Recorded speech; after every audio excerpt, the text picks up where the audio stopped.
And it wasn't about crowding them out, but it was saying, what do I need to do to get to the point where at least one person looks at all those people and says, Jeff Lerner's my guy. Inspiring you to reach your goals and live your dream. This is the Keaton Nelson Show.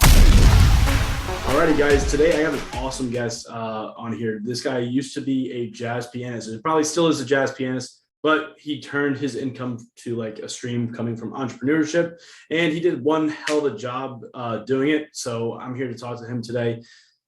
Without further ado, Jeff Lerner, thank you so much for being on the podcast today, man. Keaton, so glad to be here, man. I appreciate you having me on, and I'm excited, especially to the audience out there. I'm grateful for your time. Yeah, 100%. Yeah, thank you guys, everyone, for listening. It means the world to me. And this is a real treat, guys.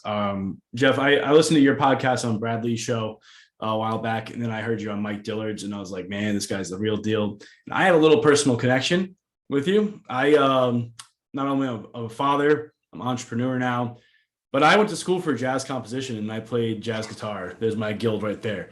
Nice. And so when I heard you were playing piano and used to gig at working for $200 a night and stuff, and I was just like, yeah, that's what I was doing too. And had kids and realized I needed to, start making some more money elsewhere and everything. So yeah. It's a tough gig, literally. I know it well. Totally, man. So I would love to kind of take it back, tell little people a little bit more about where you come from, where you started, and sort of bring us up to speed a little bit. Yeah. I'll give you the short version, and then if you want me to expand on it, you just let me know. Sure. Yeah. So yeah, I'm not one of those people who was like always a musician. I think I fell into music almost as a survival / coping mechanism. Around almost a last ditch thing to do. Frankly, I was 16 and I struggled in school, not so much academically, but almost, I would say, spiritually. I just felt like the school system was very much a system and a systematization of life. And that I was being molded for something that I didn't sign up for and I didn't really want. I actually, now I refer to it as like long form job training, right? But and having studied the origins of the school system and all that stuff, it makes a lot of sense. But at the time, it was just a feeling. But there's they don't really give you. And to fast forward, I'll say that a lot of what I do now is around this idea of an alternative path for people that don't feel like the traditional path is necessarily what they want for their life. It's not to convict it. It's just to say that there's different types of people. There should be different paths. Right. And the school system is one path. And the work I do now, I think, is very much around giving people alternatives to that, even if they're 70 years old. It's never too late, right? But at the time, I just had this feeling this path isn't for me. So I actually dropped out halfway through my high school experience. Right at first part of my junior year, I basically was like, I just can't do this anymore. And that's really when I got into music. I had played guitar previously, so I knew I had like a decent ear. I knew that I had the intellectual capacity to learn music, but I was by no means like an advanced musician at all. And I basically started from scratch at 16 years old. In the fall of my junior year, I quit going to class and I started practicing obsessively, teaching myself. And it took about a semester, but by the early part of what would be the spring semester, the school system was just fed up. They're like, this kid's not coming to class. We're going to have to, and they, long story short, I got expelled. And so I had to have this conversation with my parents of like, look, I'm pretty aware of what I've done. Like, I get it. This isn't some impetuous act of rebellion. This is like a calculated, intentional thing. I don't want to be in this system. I don't want to be on this path. And I don't know what the other path is going to look like, but I was a big fan of, epic literature. And the one thing the school system does that's ironic is they get students to read things like the Canterbury Tales and the Odyssey and the Iliad. And you hear these stories of these epic odysseys that people go on where the majesty is in the journey itself, and they don't really know where they're going. I mean, hell, even Christopher Columbus, right? Like we don't know where we're going. All the best stories are stories where the ending isn't already written. And so I kind of had, and admittedly, I didn't put it in those terms with my parents, but I was like, I want a life where I kind of I figure something else out. And we landed on music. Like, hey, I think I have some aptitude. I think I could get good enough at this that at least you guys wouldn't have to worry about where my next meal was going to come from. Right. And I can go out and create a life that I'm going to love. And that was how it got started. And everything else is a page or a chapter in that story that's brought me all the way to here. And I don't know how many of those details you want me to fill in, but I think it was about being a literal misfit from the beginning. I did not fit. And then just having to try to make that work. Totally. So let's say after you move out of your parents' house, right? And are you supporting yourself through music at this point? Yeah. So the deal with my parents was, I was like, look, you guys were going to support me for 2 more years anyway, until it was time for me to start college. So will you give me those same 2 years so that I can practice? Yeah. And they actually bought me a piano and they said, yep, we'll give you 2 years. And I practiced about 12 to 14 hours. I literally practiced when I wasn't asleep. Yeah. And I got good enough. By the time I was around 19 or 20, I was able to audition, get into a working band, not like a garage band, but a band that actually had gigs. Right. And I was able to start piecing together a living. And by 20, I was, there was a year where I did kind of overstay my welcome at home. Yeah. But because I was starting to work and make money, they kind of allowed it. But by 20, I was out on my own, living in an apartment as a working musician. Nice, man. That's crazy. And how long were you gigging? And would you consider yourself like a starving artist? I mean, like, at least when you were gigging, or were you doing okay? Like, I mean, I started as a starving artist. The first regular gig I ever got was at a place called, the first regular gig I ever got as a solo pianist. Yeah. Not just in the band. Like when I was in the band, I would literally, sometimes we would practice so late at the practice studio, I would just sleep on the couch at the practice studio. So yeah, I was very much a starving artist. Then I started getting solo gigs. I played at this place called the Reggae Hut. It was like a Jamaican restaurant in Houston. It's probably still there. It was a really cool restaurant.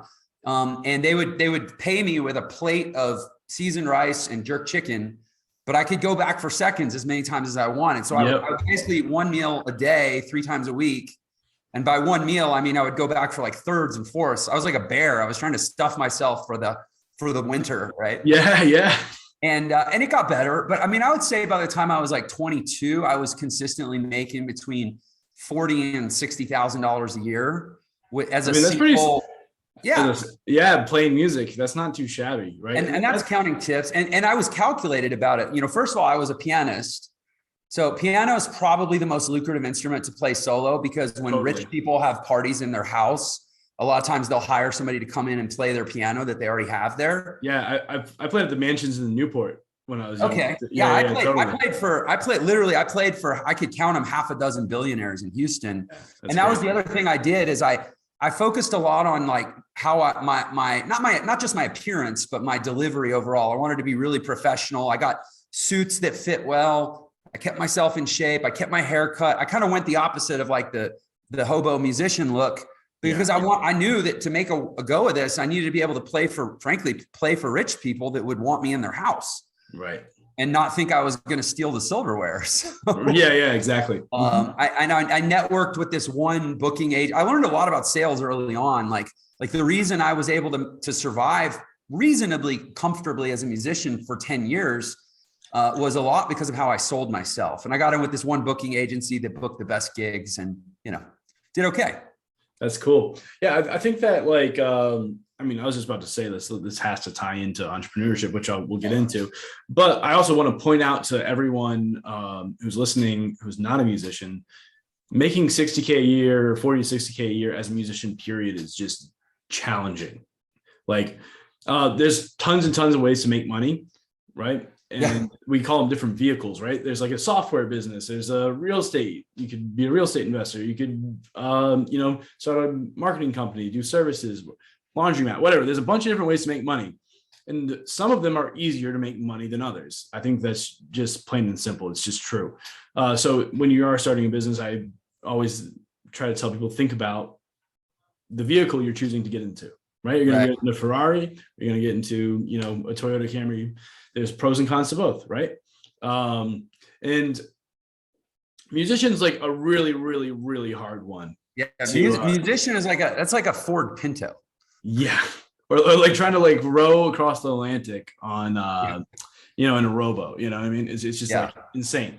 So first of all, that's awesome. I tried it. Like, and there's like, you sound like you were doing it through gigging. Most people to get to like 40, 50K a year, they're teaching in like a high school or elementary school. They're doing private lessons on the side and they're doing gigs at night to just barely get to where you were. But it sounds like you're doing it on one side. So like, just imagine that you had to work like basically 3 full-time jobs to be making what he was making as a musician, which I think is a clear indication of like how successful you were going to be when you switch vehicles. Yeah. To echo your point, there were 3 years in a row when I played almost 400 gigs a year. Yeah, that's crazy. It's more than one a day, right? Like on average, right? If you want to. Yeah, I would typically play 3 on Sundays. There would be a church gig, then a brunch gig, then a early evening gig, like a happy hour gig. Dude, and there are like people, at least like I don't know where you're in Houston, but Houston, like at least Texas. Yeah, where I am, like people are like fighting to get 1 gig a week. You know, is from where I'm at in Providence and Newport and stuff like that. In Rhode Island up in the Northeast. But it was great. Like I also like look back and think, I wonder how well I would have done as a musician or how well I will do as a musician in the future, knowing everything I know about business now. Oh yeah, that's totally it. And to be fair, I had grown up, like my mom was a really successful attorney and my dad was a money manager with really high net worth clients that sold himself really well to the affluent. And, you know, I think there's a resistance, especially among musicians, where they believe that the struggle is part of the art. And it's not. It doesn't. It's like, no, the struggle inhibits the art. Like you'd be a better musician if you had less stress and more time to practice. Like stop making it harder than it has to be. Right. And, I didn't start playing until I was 16. So there were already prodigies that could play circles around me on day one. I was never going to win based on virtuosity. Right. I had to invest in the most marketable skills within my category. So I'll give you an example. I spent a lot of time early on learning to working on ear training. Yeah. So that it wasn't about knowing every song, because you're never going to know every song that anybody could ever call. But the ability to go, no, I don't know it, but play it one time through and then I'll pick it up and I can play along. That was a more marketable skill than memorizing every song in the book, right? Totally. I also focused a lot on transposition and understanding theory so that I could move between keys, because I recognized there was a niche to do accompanying for singers. And the most valuable skill for a singer with their accompanist is to say, hey, I have a little bit of a scratchy throat today. Can we take it down a whole step? For you to be able to move the whole song down, that was my niche. I ended up getting to play rehearsals for Houston Grand Opera, not because I could play all the notes, but because I could play all the keys. Right. So I just early on, I learned focus on what gives the most value to the market in whatever category you're in. I want to point out that those skills that you just mentioned, transposition and ear training, in my opinion, they're much more difficult to master than a lot of the things in like entrepreneurship, marketing and funnels and all that type of stuff. And I don't have perfect pitch, to be clear. I wasn't born with. Oh no, you can train yourself. It's literal thousands of hours. Yep. For every interval in the diatonic scale, you know, which is half step all the way up to an octave and back, ascending and descending, I had a song that correlated. So that's a cool way of doing it. So for like a major third, for like a perfect fifth, right? Yeah. Twinkle, twinkle, twinkle, twinkle. We can. It's easier to memorize a melody than an interval. So I would find melodies that had the interval right at the beginning, and I had a different song for every interval, both ascending and descending. And if I would start to get confused, I could go to the song based on whatever note I was on. And that's clumsy first, but over time I was able to piece it together and make it automatic. Yeah, it's fun. It's really cool. I hope I get a few musicians listening to this. Yeah, everybody else is like, when are these guys going to tell me how to make money? And exactly. Maybe we should switch it up. I see now. Yeah. So you guys got to learn how to play music and ear training and what you got to do is learn how to not shy away from the hardest parts of whatever it is that you're doing, if they're also the most valuable parts of whatever it is you're trying to do. Mm-hmm. So like, don't spend a year putting off learning how to run Facebook ads if that would make you a lot more successful to just learn that, Yeah, totally. I think also like doing some of the boring work too, right? Like I'm sitting through and creating SOPs for everything in my business. We're creating new service offerings. So this time I'm doing it around as we do it, but man, it takes a lot of time, but it's all the stuff that makes the biggest impact in the future. But can I say something else about that? Totally. I'll say that, a lot of the things that I've done there, it's just about the capacity or the volume of production where people are like Jeff, I'll use it as an example. When I started my current business, people are like, oh, you need to break out on social media. You need to make content, right? And people make 10, if they're exceptional, they make 10 pieces of content before they go, oh, this doesn't work. A lot of people just make 1 or 2, right? I've been on Instagram now for less than 4 years. And last week I made my 2,500th Instagram post. Yeah. I just do a lot of whatever I'm going to do. And and people ask me like, why don't you stop? Why don't you get burned out? Why aren't you always so quick to self-evaluate and say, oh, this hasn't worked yet, I should stop, right? Like I just had my first reel go viral. It's got 1.6 million views, but it was the 219th reel that I created. Exactly. And the reason is I decided when I was 16 years old that I wanted my life to be an Odyssey. I wanted it to be a journey where the destination wasn't known, but the path itself was the joy. And so I'm in it doing the work and I love it. I love the work. It's when we get obsessed with this hypothetical result that's out there in the distance that we're constantly comparing ourselves to. It takes all the joy out of the work. And then we end up not doing it. And then wondering why we didn't get the result that we were so convinced was what we needed to be happy. That's great, man. It's so true. Yeah, that's what I do for my clients. We manage social media, and it is like it's always like the 100th reel, the 200th reel, something. But it led to like, how many followers did you get off that?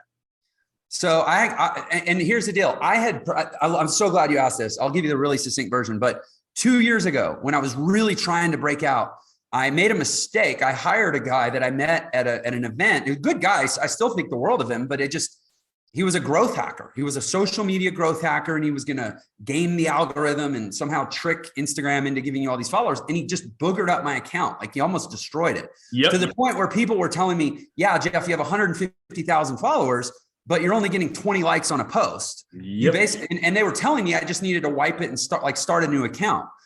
And I just refused to give up. So I downloaded an app that allows you to remove your followers. And I removed 145,000 of my 150,000 followers. Anybody basically that hadn't engaged in the last 30 days, I got rid of. Cool. So then, and this was maybe 2 months ago. Just this morning, I passed 75,000 followers, all organic. Boom. That's what I'm talking about. Listen to this. I got 30,000 followers organically in the last 7 days. Yep. And when was the one that was the 1.6 million?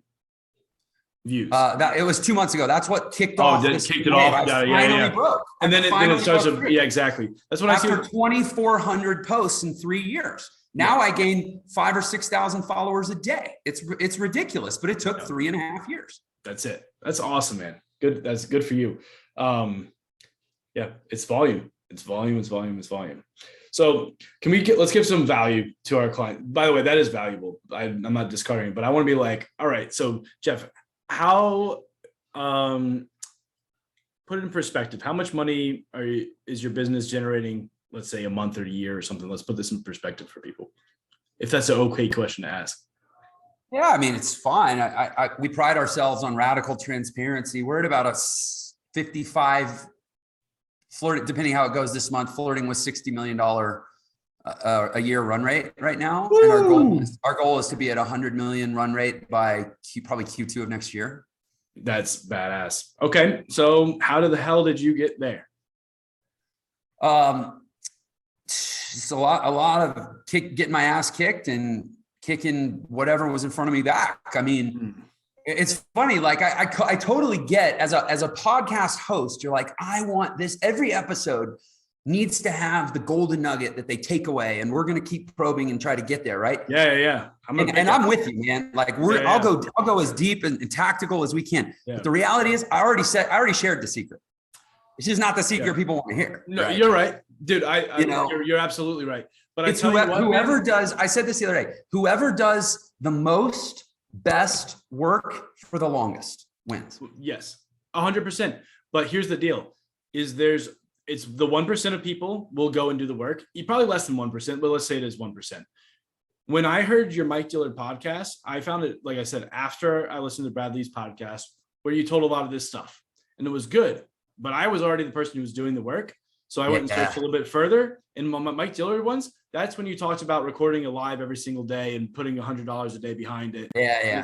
This. And then I was like, ooh, okay. And then you retargeted those views. I was like, this is good, right? Yeah. Like, because I'll go and I'll do it. Most people, dude. And the other 99 people that heard that podcast were like, all right. Yeah.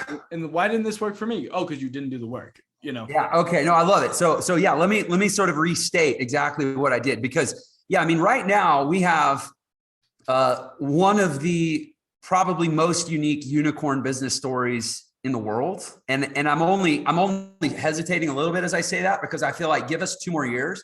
I mean, I'll be unapologetic. My goal is to build $1 billion company by serving 1 million people really, really well. Love that. In 5 years on a $20,000 startup budget that I put on a credit card with no VC funding and no debt. Yeah. Right? Yeah. So let's go to, I'm going to steer this in a different way. I'm sorry, man, but I want to hear this. Sure. Let's go client acquisition. Okay. And I'd love to learn more about like your offering and all that stuff and see, and how does that play into it? Okay. So client acquisition, first of all, I'm a big fan of the flywheel concept. Where, it's this, if you're not familiar, go read Good to Great, Jim Collins, right? Like it's hard to get it spinning at first, but the concept of a flywheel, it's like it's like the engine of a rowing machine, right? Is that once you get it moving, it starts to actually create momentum through inertia and physics. And I really look at like business at least in the modern world now, where everything is visible, everything is transparent, everything is open. The flywheel, the way you load your flywheel really is with value. Like I think this word value has become like a cliche, but it's not. It's actually fuel. It's literally the highest octane fuel of how you load your flywheel so that you can get it spinning. And it takes more than a lot of people realize. Again, for me, it took 219 reels. Why is my Instagram account finally blown up in a good way? Because Instagram, I finally got their flywheel turning. Right now, I put out a reel and it's like, I'm checking to see if it gets how many thousands of views it gets in the first hour. And I'm like pissed if it's not 5,000, right? But that's 3 months ago. I was like debating deleting my Instagram account, right? But I finally got enough value loaded into the Instagram flywheel. But that's Instagram's flywheel. There's a flywheel for your business. That's the flywheel for your customer. And for me, it was like, if I'm not going to raise money for this, I'm not going to be able to go buy a billboard in Times Square to get attention and to be known. I have to become the most valuable person in the market to the person that I'm trying to help. And, there's a lot of different facets to that stone of value, but it's trust, it's actual content value, it's authority and perceived credibility. It's, are you helping other people, and seeing social proof that what you're doing is helping other people, and that lowers people's guards. It's all the principles of persuasion that Robert Cialdini outlines in the book Influence, right? Which I'm sure you're very familiar with. I'm literally reading it right now for the first time, believe it or not. Oh, I read it in the spring of 2017. I decided to stop reading so many books and pick one book and read it over and over. Dude, that's the book I picked. Dude, it reminds me, you can't see it, but I have my real book over here. Right. Oh yeah. I have this idea, like when I played music, it's the same thing with reading books for me. Is like, is it better to play one song 500 different ways or to learn 500 different songs? Well, Bruce Lee said, I'm not afraid of the man who's practiced 10,000 kicks. I'm afraid of the man who's practiced one kick 10,000 times. Yeah, dude. So like, I'm in like this like exploration mode of books, and I'm trying to find like the 1 to 5 to 10, or like the ones that I'm just going to sit on and chew on forever. Well, that was so mine interesting in that you said that. 2017, and a lot of good things have happened to me since 2017. So, Cool. Wow. So anyway, but to the point of the value flywheel, what does it take to be the most valuable person in your market to the person that you're trying to help? Well, first of all, you have to know who you're trying to help, right? Mm-hmm. And I got really clear. And I say I got really clear. It sounds like I sat and I thought, and suddenly I was clear. No, it took months and months of creating content and getting the marbles out of my mouth and the ideas out of my head to talk my way into clarity. That's one of the reasons you need to do so much volume, is because you get better through the reps, right? And you get more clear, and you get more certain, and you get more confident, and you get more concise. Antoine de Exupéry said, perfection is not when there is nothing more to add, but when there's nothing more to take away. And to be able to encapsulate your message in the time span of a goldfish attention span, which is what the world has now, right? Like that took me thousands of reps, not hundreds, not tens, thousands. Mm-hmm. But I had to get clear. First of all, I had to find who I was talking to. So I started making all this content, putting it out there, seeing who responded to different things. And I would chat with people in the comments, and I would kind of figure out who are the people that I'm really engaging with, and who are the people that are just here for a quick hit or whatever. And eventually I kind of found the type of people that are my people. And then I started really focusing and talking to them. For example, I got very unapologetic and clear at a certain point that I'm not going to be lowest common denominator success. I'm not going to do what most of the internet does, which is try to distill success into this panderingly simple formula that feels easy and accessible for most people. Mm-hmm. Because most people aren't successful, right? That's just, look at all of history, right? I'd rather be like, look, if you want the easy way, go find the guru of the month. If you want the real way, come to me. It's going to be hard. It's going to force you to grow. It's not going to be about what you achieve. It's going to be about who you become. You're going to want to quit most of the time. And by the way, you're not going to know that you're committed to not quitting until you've lived every day for the last 30 consecutively wanting to quit, and you still haven't. That's when you actually know you're committed, which is a prerequisite that you have what it takes. Like, I want to go hard. I want to be like the Navy SEAL buds training of how to become successful online. But that would have been a big gamble to just decide on day one. Now it was probably always where I was going to end up, because I'm kind of like, at this point in my life, I don't want to have dishonest conversations. Right. Or I don't want to say dishonest. I don't want to have conversations that aren't ruthlessly honest at this point in my career. Yeah. But I had to find that there were people that were open to that message. Mm-hmm. And that happened through communication, through interaction. But eventually I got clear on that. But if you're going to be in that space, which you say, okay, who else is in that space, right? Andy Frisella is in that space. Yes, he is. Grant Cardone is in that space. Mm-hmm. To some degree, like a Tim Ferriss is in that space, although he's not going to say you need to do more. He's going to say you need to optimize better. But this is already a space with some pretty titanic personalities. Mm-hmm. So, and it wasn't about crowding them out, but it was saying, what do I need to do to get to the point where at least one person looks at all those people and says, Jeff Lerner's my guy? Ooh, that's interesting. Right. And I knew first and foremost, it was going to take a lot of work. Yeah. Guys, clip that one. I'm done my video editor team. Like, that's good. Because it's true. That's very interesting. How do you look at all the best in the industry, and then you say, how do I get someone else to choose me over them? Wow. Yeah. And so I'll give an example. First of all, what is it that, let's use those three guys, right? Who did I say? Grant Cardone, Andy Frisella, Tim Ferriss, right? Yeah, sure. What do I have in common with them? Like hustle and grind, unapologetic, sales, put yourself out there, be your best self. Like, I have all that stuff in common with them. I'm not going to beat them at their own game when they've already got massive businesses, massive audiences, and a huge running start. Yep. So it's like, how can I be as good as those people in the areas where I am competing with them? In other words, if somebody looks at my hustle and grind message, do they feel like it's just as pure as Andy Frisella's hustle and grind message? If somebody looks at my optimization and being your best version of yourself message, are they going to feel that it's just as pure as Tim Ferriss's? Okay, yeah, I have to at least be as good as on those fronts. But then what do I have that's different that they aren't competing with me on, right? Mm-hmm. And it was my story. It was my, I'm a dad. I talk a lot about being a dad. I talk a lot about the time and money and investment that I've made in being a better husband and the time I've spent in therapy, I realized that letting my whole self be part of my brand and some of my messiest, hardest parts, those guys, they do a pretty good job of being balanced, but I don't think that they come off as, frankly, vulnerable as I do. Yeah. No, believe it or not, the best one that you said out of all those people is probably Grant, with being the most real about everything. I agree with that. But he layers all this like bling on top of it. Totally. But what if you could be vulnerability without the bling? Yeah. Interesting. And so it's like finding these little crannies that you can fit yourself into and still be authentically you. Right. Yeah. Yeah. That's cool, man. All right. So I'm pushing you back. Where are you finding clients? How much is it costing you to get those clients? And then trying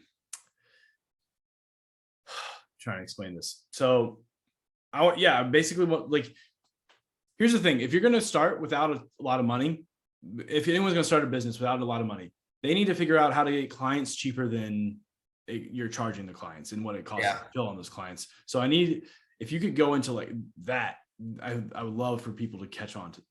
I have here's the thing. I'm not even going to give you an original answer. I'm going to give you Alex Hormozi's answer because it's good. Love it. I love it. It's the right answer.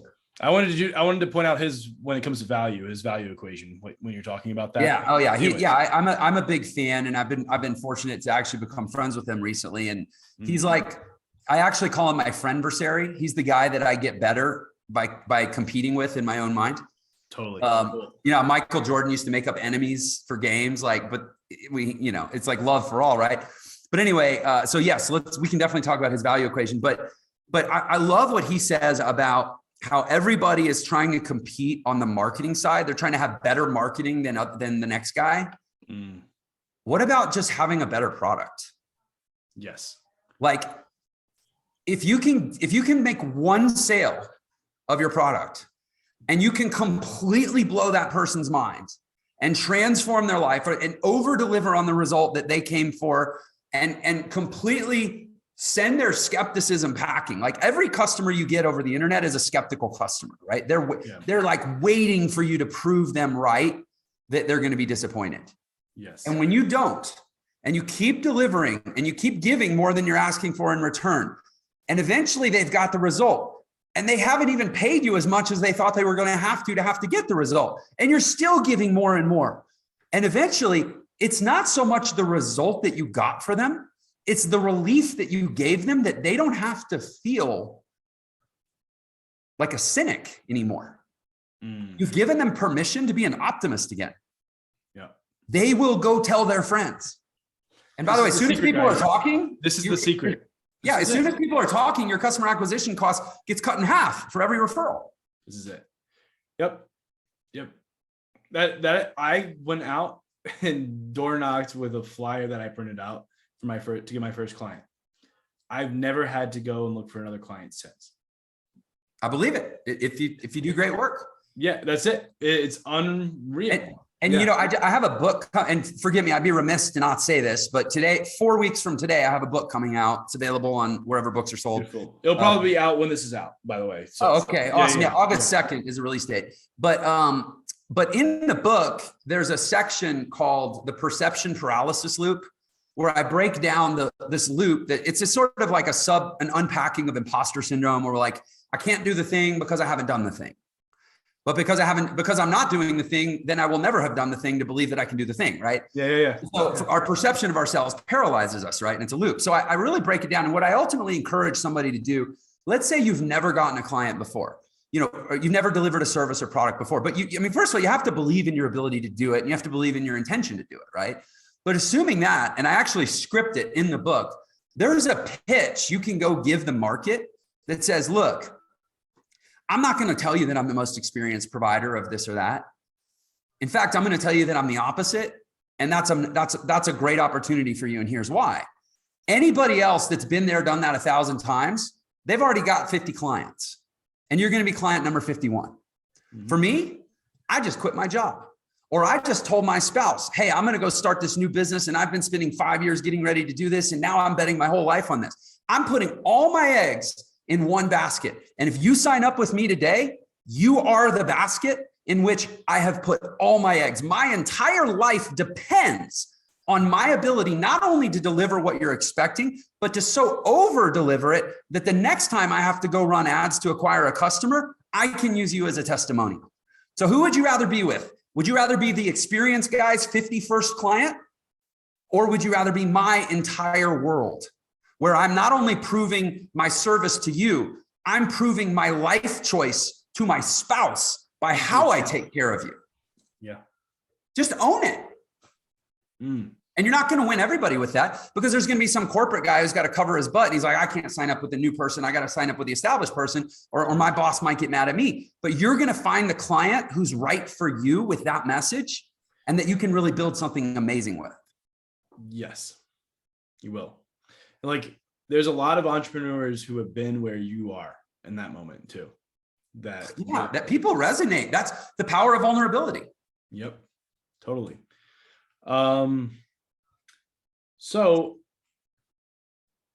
you're in affiliate marketing now? Is that what it is? So I run an entrepreneurial education platform. So 4 years ago, I sold my agency. That was my third. At that time, I had 3 really successful digital businesses. I was an affiliate marketer for about 5 years. Did about $10 million in affiliate commissions. That's when I paid off my debt and kind of dug myself out of my hole and really turned my life around. That's a good story too. I remember that. Yeah. And people can hear it, or they can read the book, buy the book. But buy the book. Oh no. By the way, before we go any further, because I'll forget. I do this when guests have books. First 100 people who send me a DM asking for his book, when this goes out, I'll buy your book and ship it out to you. Just give me your address.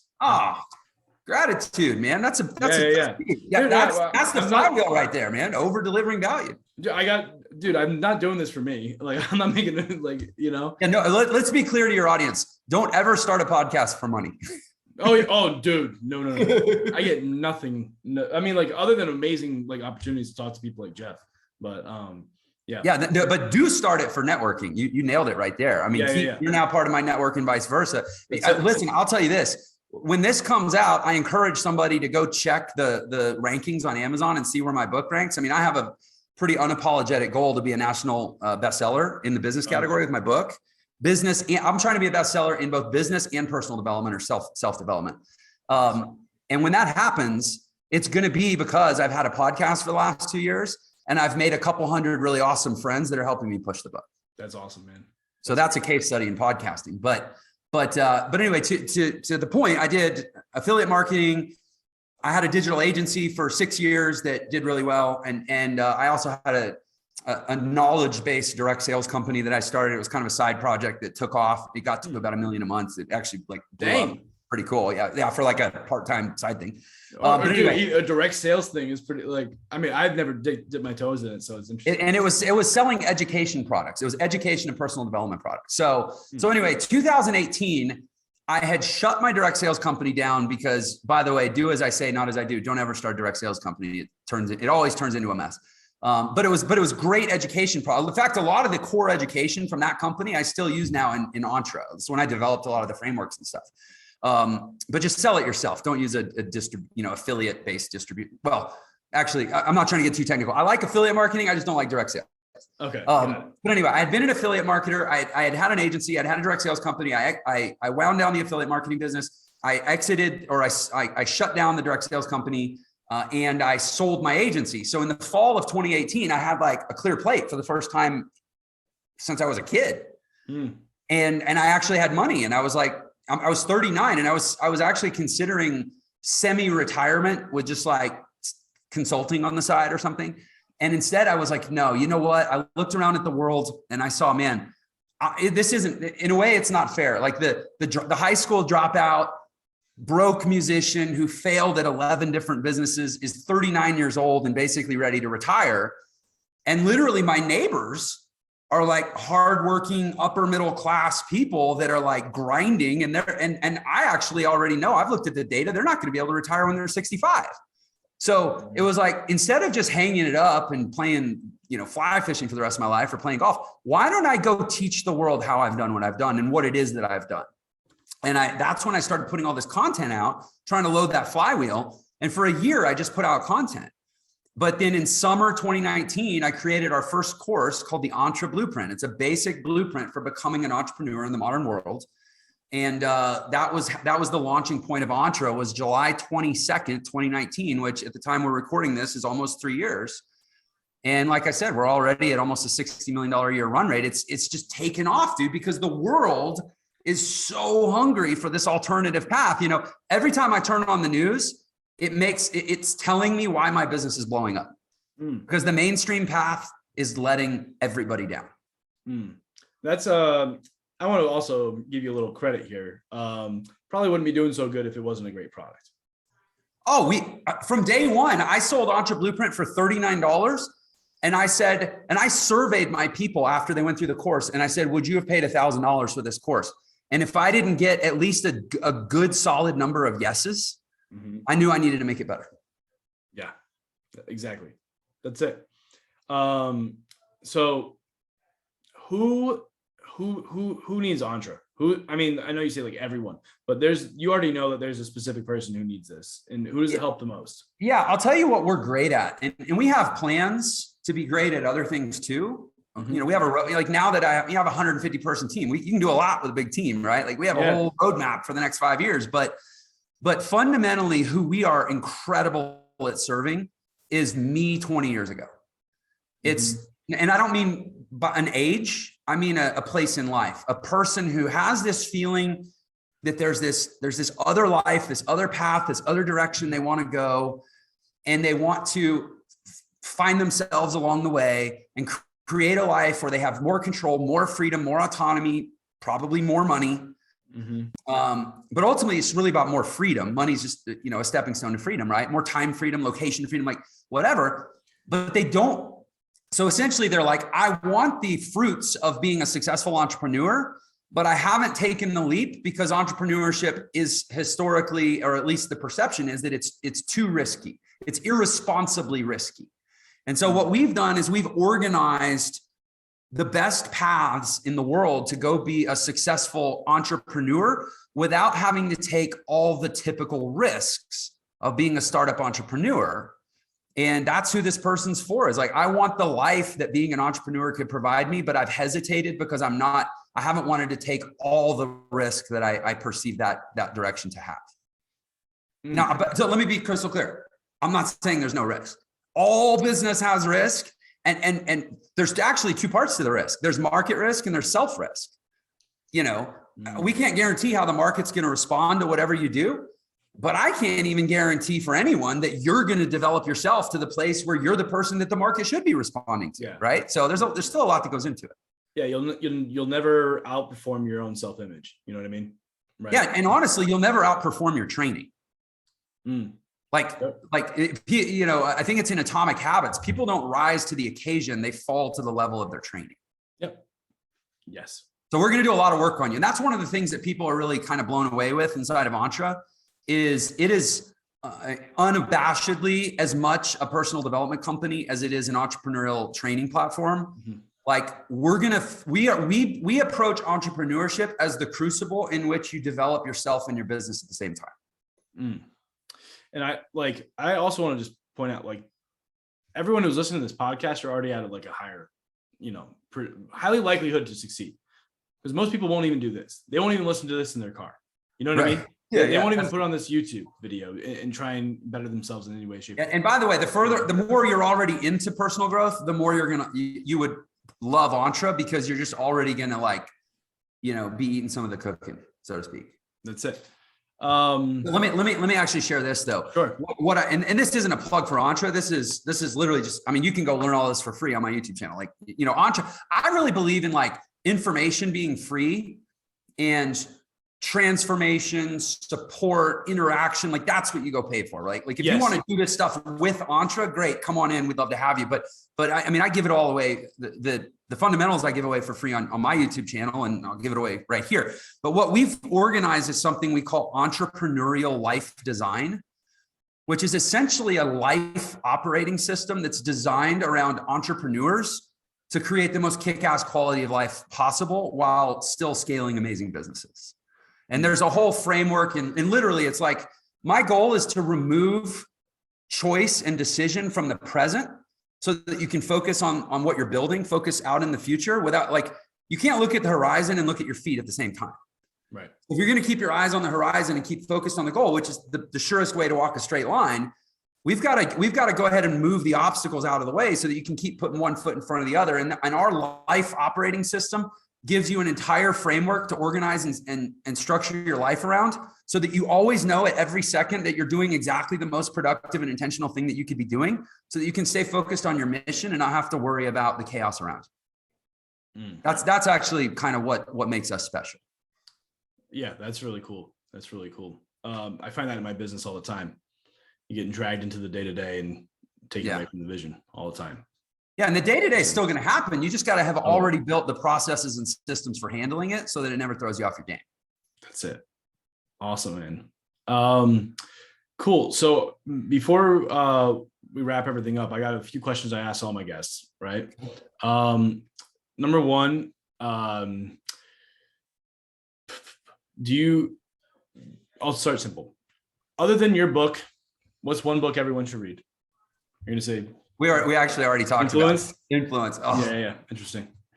And it's an interesting book. It's not like a lot of other, it's not like self-development and stuff. It's interesting book so far. Oh, it's basically a behavioral psychology book.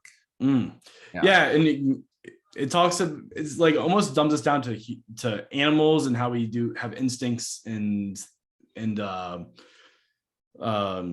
things that are out of our control that we automatically do just because we're human, right? Which is really it's interesting. Cool, man. If you could go back in time to any age, you can go to any age at all, but you can only communicate 3 sentences to yourself. What age would you go back to?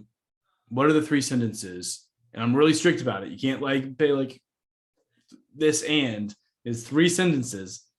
And then you're just gone. Poof. What age would you go back to? And what were those 3 sentences? And I'll leave it up to you afterwards if you want to say why. Okay. I would go to myself around, let's say 12 to 14, call it the awkward years, right? Okay. Like when awkwardness gets even more awkward for boys, especially, right? And I would go to that version of myself. And this is a great question, by the way. And I'm really thinking, I usually like impromptu, but I'm like, man, this is what I would have liked to prepare for. This is good. But let me say the first thing that comes to mind is your differences will make you great. Lean into them.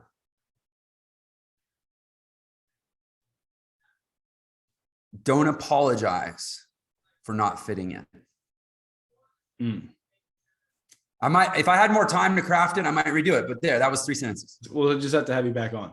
Okay. That's fair. This is good. That's good, man. I love it. And do you want me to share? I can share why really quick. Yeah, do it. Let's do it. Yeah, because I think this is important for everyone to hear, because I think everybody has this little boy or girl inside them. I was actually blessed, and I use that word intentionally, gifted even with a genetic disorder called Waardenburg syndrome. So growing up, I just looked different. I still kind of do. It's weird. As I've gotten older, it's become less visible, I think, partly because I've become less insecure about it and I give it less power. I actually believe that. But when I was a kid, people used to think I was maybe challenged, or, I'd get the R word sometimes. Mm-hmm. And I was just pathologically insecure. I hated myself to the point where in my early teens, I actually hated my parents for having given birth to me because I thought it was cruel. Dang. Why would you give birth to somebody that could carry a genetic condition that would make them so different that they would get bullied? You guys you're the mean ones, right? I wanted somebody to blame. I blamed them. It was a really dark, painful thing. And I look back now and I'm like, I got so used to being different at an early age that what is it that most adults live in terror of? Judgment. scorn, fundamentally being different. People don't want to stand out anymore, or in general. Now, admittedly, your audience, they've probably made a decision that there is power in leaning into what their unique and special qualities. But I mean, if there's anything we could do in this world, it's to really get people to love the parts of themselves that are different. And in so doing, learn to love and accept the parts of everyone else that are different, right? God, if I could have told that kid that being different was a blessing. So anyway, I don't want to take more time. But how much would that mean to him coming from you? Dude, you get what I'm saying? If he could, because I would be the only person that could come tell him in a way that he couldn't reject or deny. Like I am here to tell you, little Jeffrey, that all the bullying, all the trauma, all the scorn, all the judgment, all the insecurity, it is going to be the key to unlocking your superpower someday. And I have a bank account and a wife and a family and all the bullshit superficial trappings that everybody thinks is how you measure success. I have all those. And by the way, I have also all the real intangible ones that are actually what success. I have all of it, not in spite of my differences, but because of it. So stop being so hard on yourself. I think everyone, including myself, needs to hear that. Just like, it's good. It's good. Love it. Last question. This last main question, right? What's your biggest regret, man?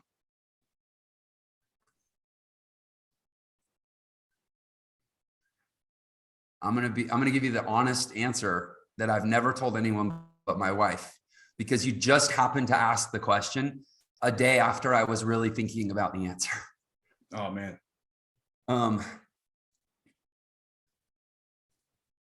Yeah, I'm actually wrestling with the fact that geez, my dad might hear this, and it is what it is. Hi, Dad.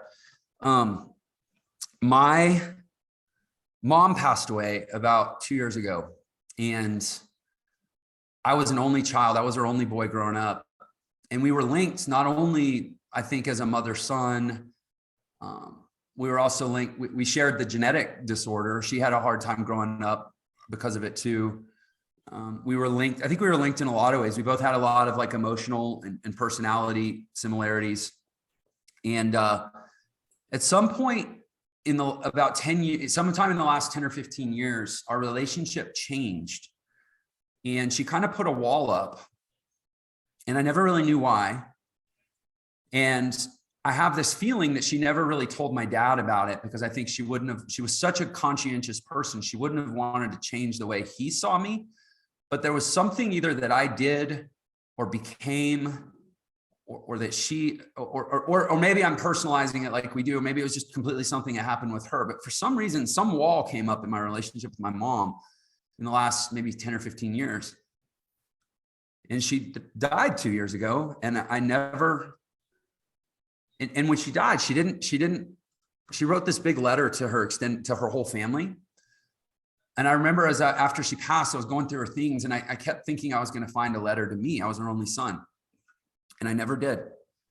And I have no idea what that means. And I could be assigning so much meaning to something that was just like, maybe one day she sat down to do it and it was a really bad day with the chemo and she didn't do it. I don't know. But in my mind, I've built up this story, I think, of there was something that happened between me and my mom, and I should have confronted it for all those years, and I never did. And now it's too late. And I don't even think asking my dad, I don't think there's anything to find. And that's maybe my only real regret. Yeah.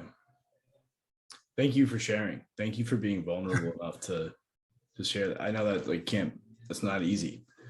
And the reason I asked this question, is these are the real things I think people need to hear. Yeah. You'll get people no amount of money that I can never make. It's going to sort this one out for me. But everyone's got them. I mean, I'll get people on here. They're like, "Oh, I have no regrets. Everything I've done has led up to this, and this is why I'm." There's always those things. That's the stock positivity answer. Of course it is. Yeah. Of course it is. I mean, so I'm so grateful that you were vulnerable enough to share. But I think this is something else Alex Hormozi says all the time. We need to be reminded more than we need to be taught. Yeah. Right? Oh.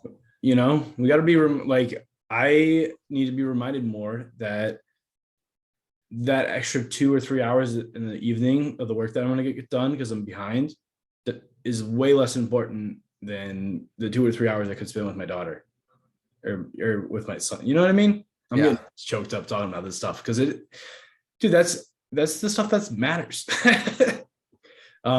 So thank you so much. I really appreciate it. On an awesome note, you got amazing stuff online. People should follow you. It sounds like probably everyone listening to this already is, because like you're getting so many followers every day. But where do people follow you, man?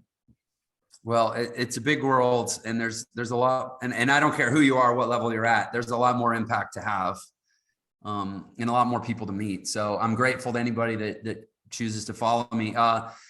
You know, Instagram, I've been focusing a lot on it because it's, you know, you feed your winners, right? And it's growing so fast right now that I actually am investing a lot more into it. So my typical answer is actually come follow me on YouTube, which I very much hope people do, because I love that format because I can really teach.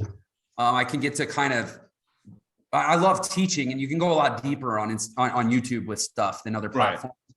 So I certainly hope people will follow me there. But Instagram, I'm putting a lot of intention there as well. And I'm Jeff Lerner official in both places. Unfortunately, I mean, God bless him. I hope he has a great life, but there's another Jeff Lerner out there who has all the Jeff Lerner handles. So I'm Jeff Lerner official wherever you go look for me. Cool. Awesome, man. I can't thank you enough for taking time to be on the show. And this will give you a little something. Like, I remember listening to those podcasts and thinking, if I could get this guy on my show eventually. I didn't even have a show at the time, and I was like, that'll be one of those moments that I like, you know, when those come by, when you're like, I manifested, but like, not like, it doesn't have to be all woo woo stuff, but like, I remember imagining what it would be like to interview you. So just like, thanks. It's like a little mini dream come true, like a little stepping stone on all the things to success. So very, very happy that you came on the show, man. Well, consider it mutual. To be a person that people value having on their show is, let's call that a dream of mine. So thanks. Yeah, absolutely. Cool, guys. Share this one out. This is a good one. I really, really appreciate everyone listening to this show. And thanks again, man. Until next time. Peace, guys.